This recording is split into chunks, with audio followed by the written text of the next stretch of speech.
On this episode of the Work River Podcast, we get into Chinese gangs spying on American servers. Microsoft blames China for their latest hack. Stay tuned.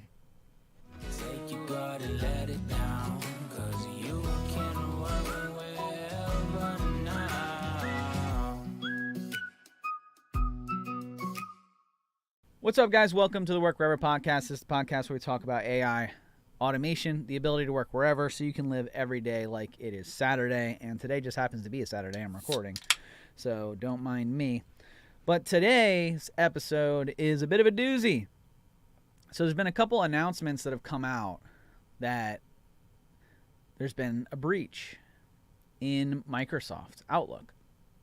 Exchange Server, to be exact, which we are Microsoft partners, so we've been making our members aware, our clients aware that there has been a breach and there are certain things that we need to do in order to ensure that we are no longer vulnerable, to make sure that everything is taken care of. In fact, I think there is a August date. Let me just go ahead and...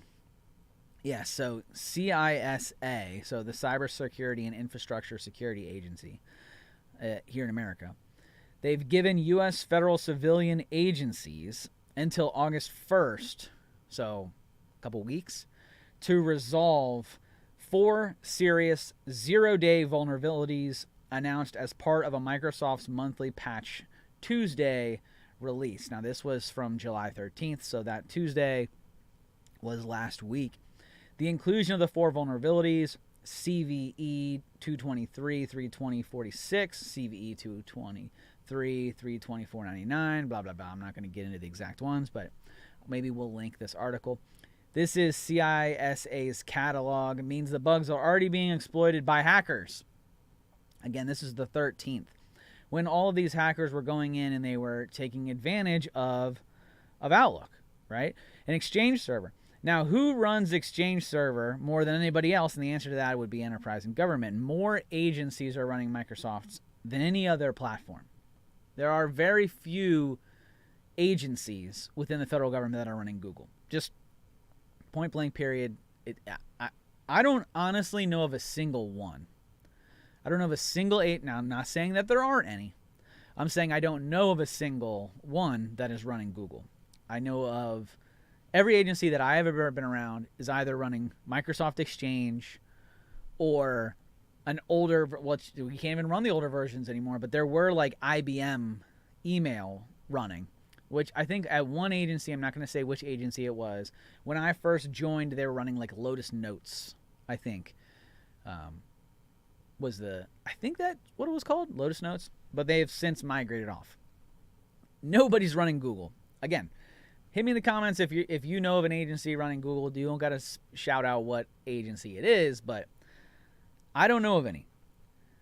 Now, that was the first article that came out basically saying, hey, there's been a hack, and it was all kind of hearsay. It was like the government pointing fingers at Microsoft. Microsoft stayed relatively quiet. Same day, Microsoft then does admit and says, so this is a headline, Microsoft admits unauthorized access to Exchange Online, blames Chinese gang. Now, depending on who you search here, you're going to see state-sanctioned, which means that the Chinese government sanctioned or supported the efforts, or you're going to see this Chinese gang headline. Now, when it comes to China, businesses around China, gangs within China, high-ranking officials, powerful organizations, it's all essentially the same thing. It's the state, right? Nothing happens in China without the top knowing about it. That's how China runs. That's how China works. So to say that it's state sanctioned probably isn't too far off here. And so I'll get into this. It says Storm 0558 had access to customer accounts and mail, maybe even for senior U.S. officials, reads the subheadline. So U.S. Commerce Secretary Gina Raimondo and other state and Commerce Department officials were reportedly among the victims of a China-based group's attack on Microsoft's hosted email services The widespread report cites unnamed officials as their source and note that the U.S. State Department denies that any classified systems were breached or any data was stolen. That part of it I probably do agree with. I do agree with that were probably no classified systems that were breached, simply because in order to get into a classified system these days, like a SIPR network or something like that, there's no internet access. So when you say classified, you're probably meaning something along the lines of that, the SIPR networks, which I do agree. Look, if you got in, it's really, it's easier, I should say, to get in through the internet to one of these updated accounts, one of these updates rather, to get into your accounts via the internet and get into a low-level federal network where maybe you have unclassified information. Maybe you're not required a secret clearance to get in and around the information.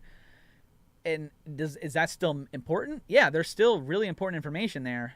There's still PII of American citizens. There's still a lot of stuff that they could have grabbed. Now, when you say classified, what are we talking about here? But if it lays on a SIPR network, hopefully they didn't get anything there. And they say that systems were breached, but no data or classified systems was touched. Okay. So they had access to our emails. They had access to important information.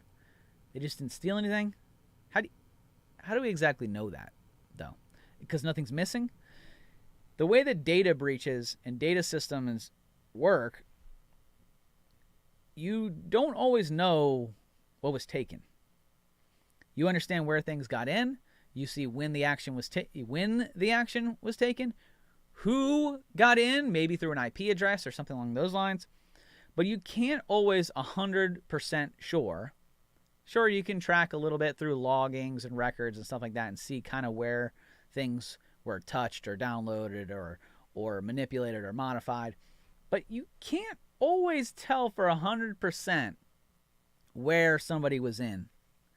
So I do, I hope they're right. I hope they didn't get too much information, but this is a tricky one. So the U.S. Cybersecurity Infrastructure Security Agency, CISA, and the FBI issued a joint advisory detailing how a federal civilian executive branch, FCEB, agency was tipped off when it observed mail item access events with an unexpected client app ID and app ID in Microsoft 365 audit logs, as the app ID did not normally access mailboxes items in that manner. So let me break that down real quick.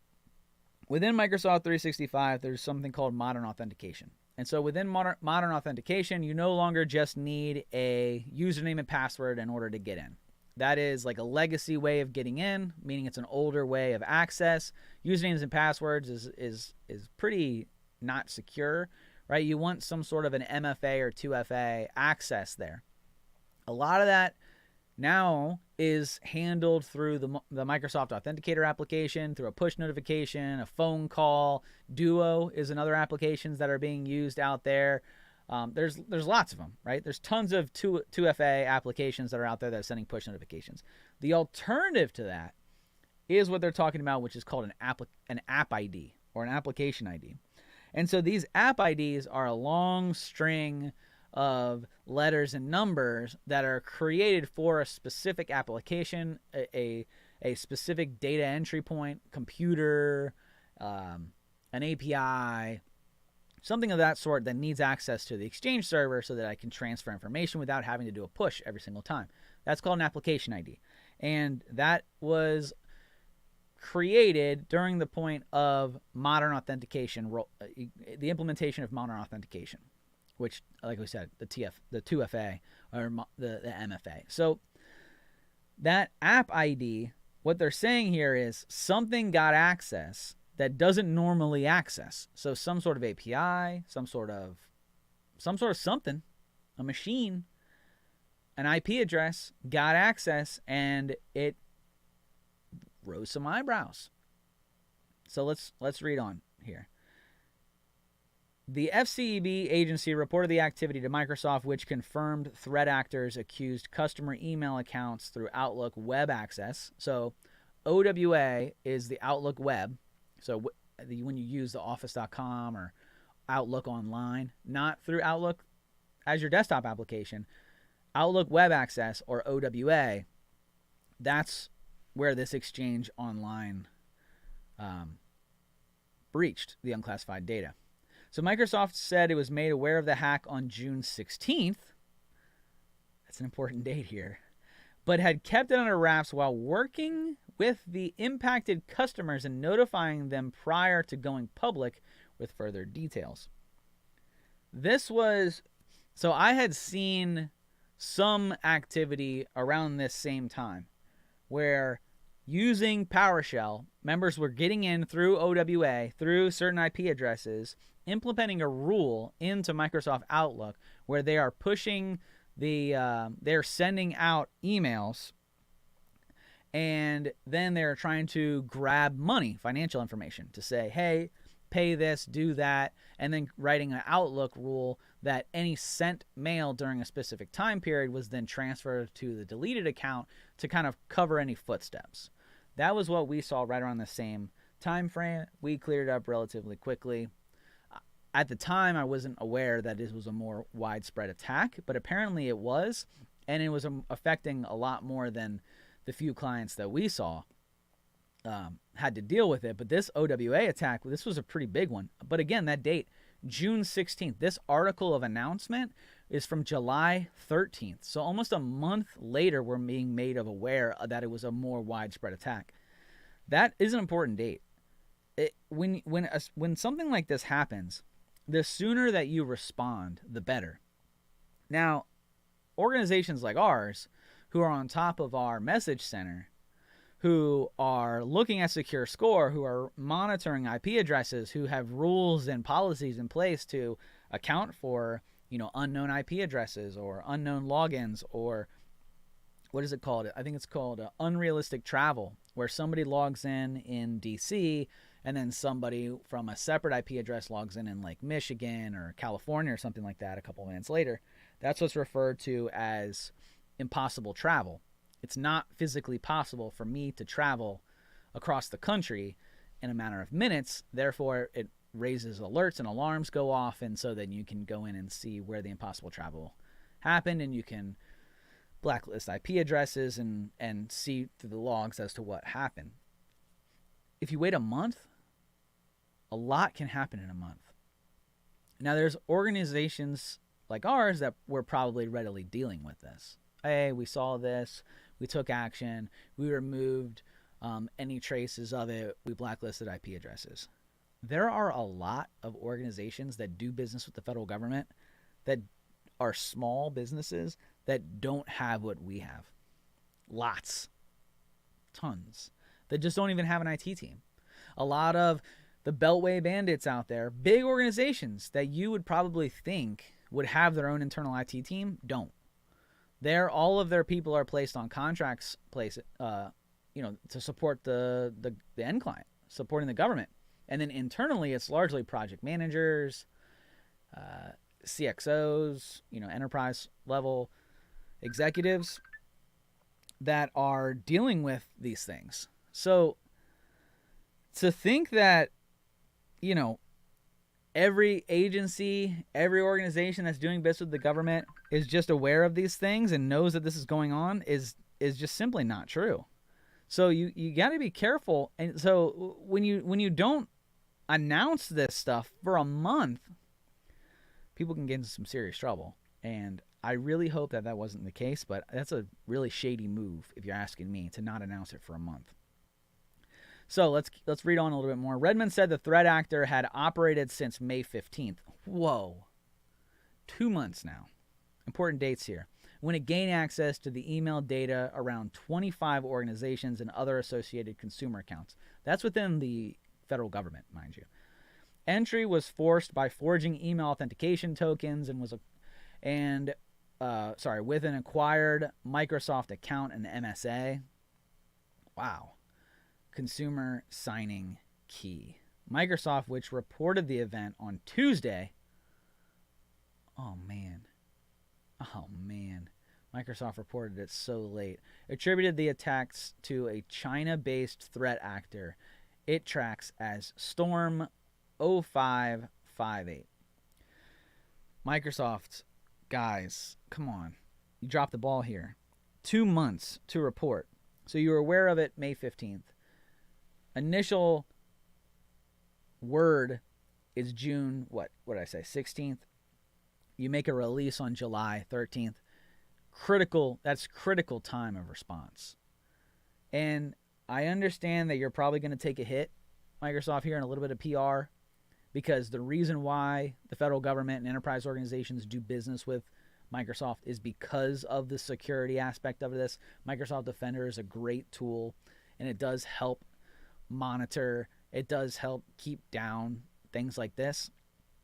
But based on this article of information, you're talking about a Microsoft account, not a forged insider account, but somebody got access to a Microsoft account with an application ID, and they had access for potentially 2 months.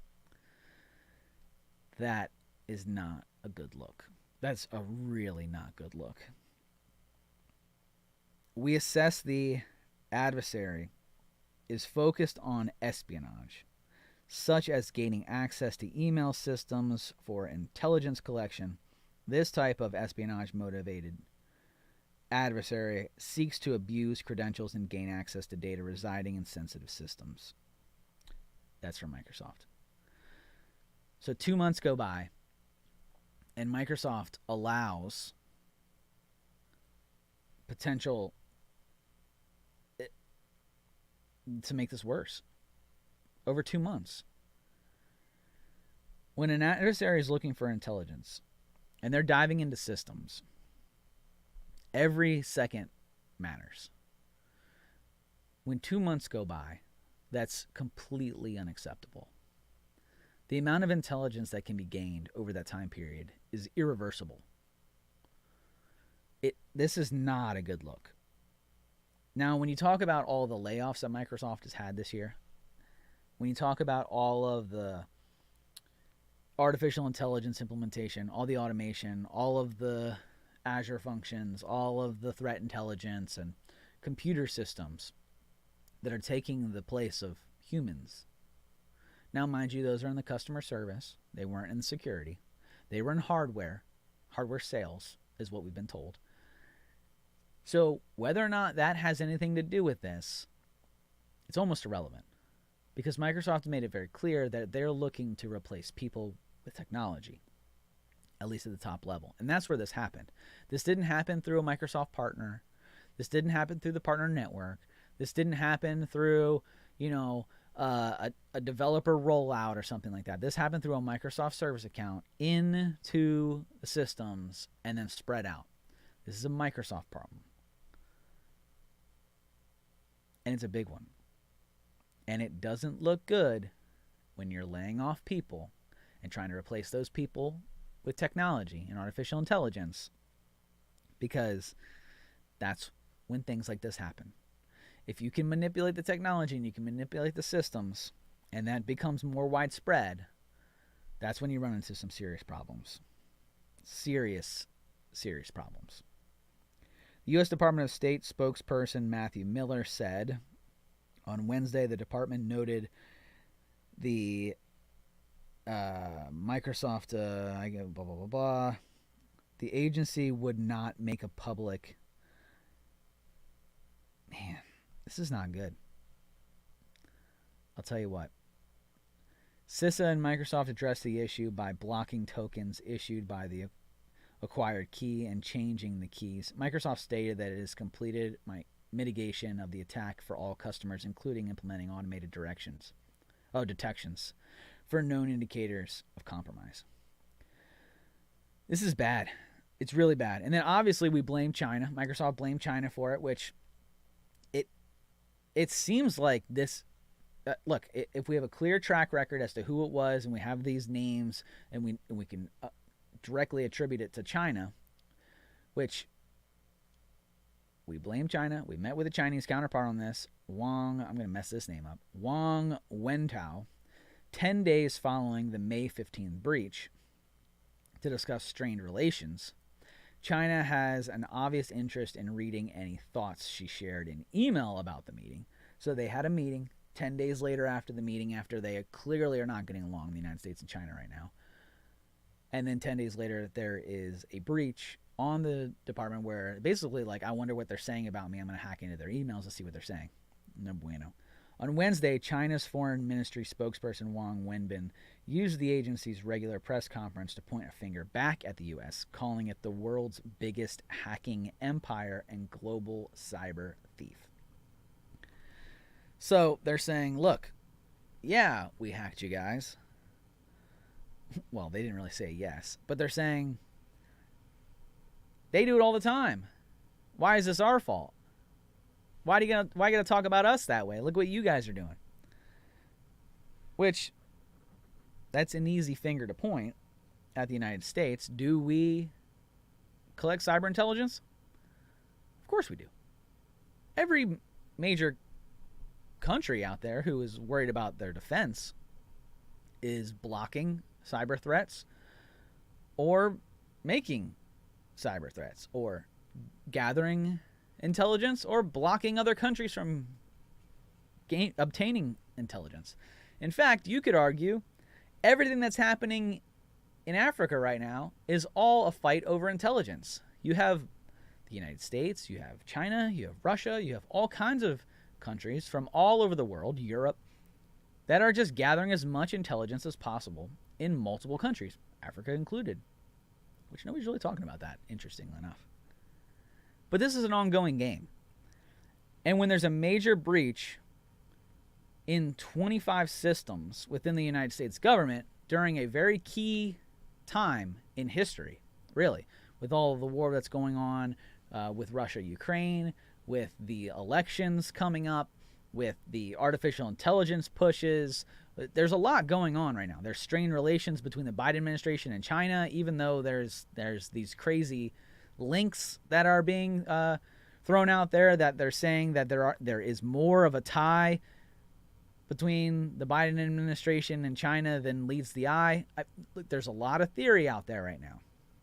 And you would hate to think that some of these ties between these alleged ties between the Biden administration and China had anything to do with this. Now, I want to be very clear. I'm not saying that there is. I'm not saying that there is a tie between the Biden administration and China. I'm not saying that.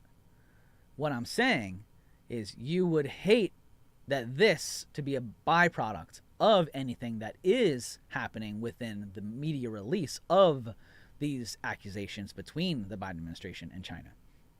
Because our media is all about the headlines. Other countries read those headlines. They see these strained relationships. They see these accusations of the executive branch of the United States in cahoots, in leaking data, in giving intelligence to foreign adversaries. And then those adversaries then hack or potentially hack multiple agencies within the United States. This is not a good look. This is not a good look at all. It's going to be very interesting to see what happens between now and August if we can actually get this stuff cleaned up. And then if there is any additional fallback from any commercial organizations that are still dealing with the hack that may or may not have access to certain information within the United States. I think this is a bigger deal than people are making it out to be. I think that this is one of those things where people just don't really understand what all it means when you're gathering intelligence. Kind of like that spy balloon. When the spy balloon came through, everybody kind of poo-pooed it and kind of made fun of it and was talking about like shooting down balloons and with BB guns and stuff like that. Intelligence is king. Data is oil. The more data and intelligence you have, the more powerful you become. And this is an incident where hopefully not, but this appears to be an incident where China has had a meeting with our members of importance, our Secretary of State Department. We've had meetings with China to try to patch relations Now imagine this. Imagine you are having a meeting with somebody you really don't like, a neighbor in the neighborhood. You don't really like them. Couple of you and your friends in the neighborhood get with a couple of their friends in the neighborhood. You sit down to talk about, I don't know, something that's going on in the neighborhood that you guys are feuding over, right? You guys go back, you shoot a couple emails to your friends. Those are probably not going to be very friendly emails. Talking about the other, oh man, yeah, oh gosh, he's such a jerk. You know, this person, I can't believe this is going on, and blah, blah, blah, blah. If the other neighbor were to get a hold of those emails, not a good thing. Not a good thing. Not a good thing at all. And that's just the aftermath. The actual intelligence that was gathered here is the actual gold. That's the actual oil. That's the actual goods that they wanted. Data is king. Whoever has the data is king. And that is how it's going to be for the next 10 years. Right now, this whole cyber attacks, it's not an act of war. But it should be. This is serious. And it just shows you the landscape of the world that we're at right now. Let me know what you think. Do you think I'm overreacting a little bit with this data? Let me know. Do you think that, do you think we're at war? Do you think we're at war more so than we actually lead ourselves on to believe? Because I do. I think that we are at war, and we've been at war with Russia and China. It just hasn't been physical at war. I think our cyber, we've been at war for years over this stuff, and we're going to continue to be. Let me know what you think, guys. Thanks for sharing the show. Thanks for hanging out. Until next time, see you.